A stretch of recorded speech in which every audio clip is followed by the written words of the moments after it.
काय वाटतं की पुण्यात सर्वात जे काही डटी अगर एरिया जर असेल तर वाघोली आहे म्हणजे. आणि आपण जे स्टेटमेंट केलेलं आहे की वाघोली हे डर्टी गाव आहे, तर ते कुणामुळे आहे याचा खुलासाही आपण एकदा करावा. नमस्ते, मी रामकृष्ण हेमचंद्र सातो पाटील.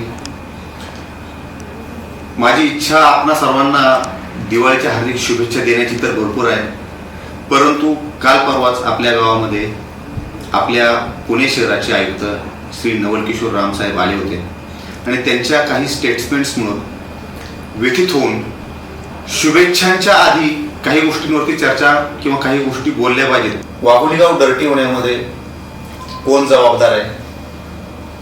इथलं प्रशासन जबाबदार आहे, नागरिक आहेत, लोकप्रतिनिधी आहे किंवा अजून तुम्ही? त्यामुळं 30 जून 2021 रोजी महानगरपालिकेमध्ये वाघोली गावचा समावेश झाला.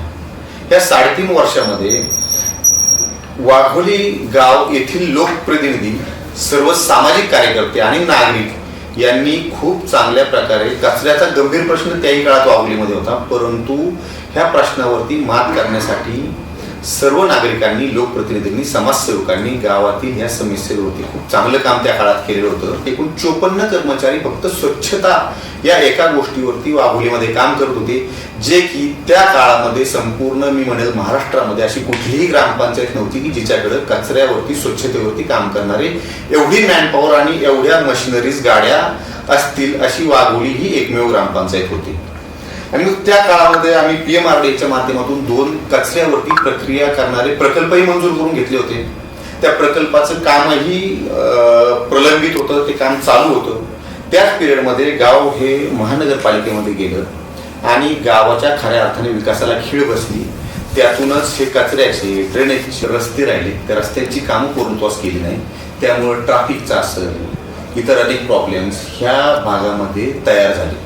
आज जवळपास 64 महिने झाले वाघोली गाव हे महानगरपालिकेच्या ताब्यामध्ये. मग या 64 महिन्यामध्ये साहेब तुम्ही आम्हाला सांगा की महानगरपालिकेच्या माध्यमातून गावामध्ये कुठली कुठली विकास कामं आपण केली?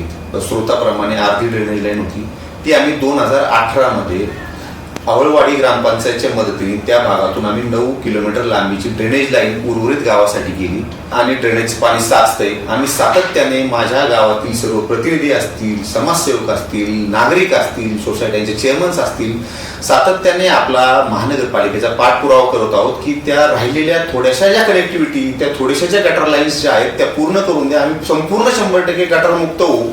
परंतु मागच्या 5 वर्षामध्ये कुठल्याही प्रकारचा आपल्या पालिकेकडनं आम्हाला पाठिंबा मिळाला नाही. आमच्या तक्रारींकडलं आपण कुठल्याही प्रकारे लक्ष दिलं नाही. म्हणून आज मोठ्या प्रमाणामध्ये गटाराचं इथं साम्राज्य मातलेलं आहे.